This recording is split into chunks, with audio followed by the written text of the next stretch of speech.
यह कहानी है एक साधारण लड़के की जो सपनों की दौड़ में भाग रहा है। एक छोटे से गांव से ताल्लुक रखने वाला यह नौजवान गाड़ियों की आवाज में अपने भविष्य के सपनों को देखता है। वो दिन आता है जब वो आईटीआई में दाखिला लेता है, सीखता है और एक हुनरमंद बनने की राह पर कदम बढ़ाता है। एक दिन रेलवे द्वारा अप्रेंटिस के पद के लिए विज्ञापन जारी किया जाता है। वो उस पद के लिए आवेदन करता है और उसका चयन हो जाता है। यह परिवार के लिए खुशी का पल है। वो चेन्नई में अप्रेंटिसशिप के लिए जाता है। माता पिता उसे इस सफर के लिए अपनी जमीन जायदाद बेचकर भेजते हैं। बेटे की आंखों में बड़े सपने हैं। 1 साल की मेहनत के बाद वो घर लौटता है। उसे यकीन है कि जल्द ही उसे रेलवे में नौकरी मिल जाएगी और वो अपने परिवार की जिम्मेदारी निभा सकेगा। समाज के तानों और नौकरी न मिलने की निराशा में वह मानसिक रूप से परेशान होने लगता है। धीरे धीरे वह अप्रेंटिसशिप के अधिकारों के लिए संघर्ष करने वाली यूनियन में शामिल हो जाता है। एक महत्वपूर्ण बैठक में 70 वर्षीय अनुभवी रेलवे यूनियन नेता अपनी पारंपरिक कुर्ता पायजामा में भारतीय रेलवे मंत्री के सामने खड़े हैं। माहौल में उम्मीद और सकारात्मकता है क्योंकि वे उन हजारों रेल अप्रेंटिस की नियति पर चर्चा कर रहे हैं जो स्थायी नियुक्ति का इंतजार कर रहे हैं। संवेदनशीलता के साथ यूनियन नेता इन अप्रेंटिसों के संघर्ष और सपनों को व्यक्त करते हैं, जिन्होंने देश की रेल सेवाओं के लिए कड़ी मेहनत और समर्पण से अपना प्रशिक्षण पूरा किया है।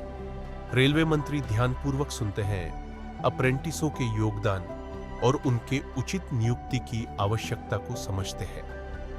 कुछ क्षणों के विचार विमर्श के बाद मंत्री निर्णायक स्वर में कहते हैं कि अप्रेंटिसों की नियुक्ति संवैधानिक प्रक्रिया के तहत की जाएगी। उनके कठिन परिश्रम और समर्पण को मान्यता दी जाएगी। यह वादा एक महत्वपूर्ण मोड़ है, एक ऐसा निर्णय जो अप्रेंटिसों के उज्जवल भविष्य के लिए उम्मीद जगाता है और रेलवे व्यवस्था की मजबूती को दर्शाता है। जैसे ही बैठक समाप्त होती है, कमरे में संतोष और राहत का भाव होता है।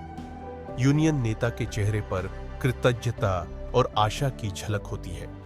यह निर्णय न केवल अप्रेंटिसों के लिए आश्वासन लाता है, बल्कि भारत की सेवा कर रही रेलवे व्यवस्था की नींव को और भी मजबूत बनाता है। पर कहानी यहां खत्म नहीं होती। रेलवे विभाग द्वारा दी गई एक छूट के बाद रेल अप्रेंटिस का एक एग्जाम होता है। इस एग्जाम में कुछ ही लड़कों को नौकरी मिल पाती है और जो अपने हक के लिए लंबे समय तक संघर्ष करते रहे, उनका इंतजार आज भी जारी है। उनके दिल में बस एक ही आशा है कि भारत सरकार उनकी मांग को समझेगी और उन्हें रेल में नौकरी देगी।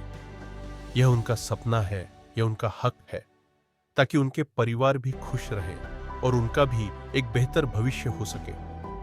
यह कहानी अभी अधूरी है, पर उम्मीद है कि एक दिन यह इंतजार भी खत्म होगा और उनकी मेहनत रंग लाएगी।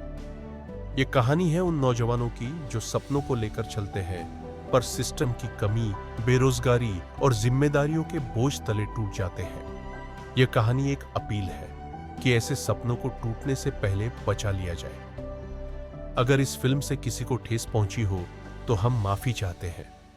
यह फिल्म बनाने का लक्ष्य अप्रेंटिस के बुरे हाल को दिखाना है। जहां सरकार रिटायर्ड कर्मचारियों को दोबारा नियुक्त कर रही है, वहीं ये बच्चे दर दर की ठोकर खाने को मजबूर है। आशा है कि भारत सरकार इन बच्चों के साथ न्याय जरूर करेगी। जय हिंद।